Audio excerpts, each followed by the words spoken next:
يقول في سؤاله الأول: هل لمس الميت باليد أو نقله من مكان إلى آخر ينجس الحي الذي لمسه؟ ويقولون: اغتسل غسل الميت، أفيدونا أفادكم الله.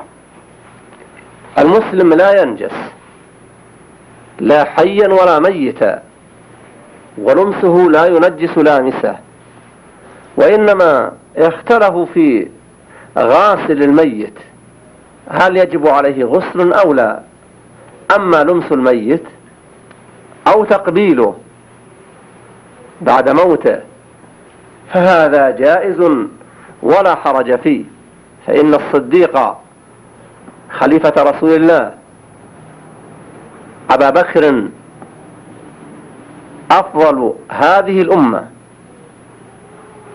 بعد نبيها، دخل على النبي عليه الصلاة والسلام بعد وفاته فكشف وجهه وقال: بأبي وأمي ما أطيبك حيا وميتا، ثم قبله وهو ميت صلوات الله وسلامه عليه.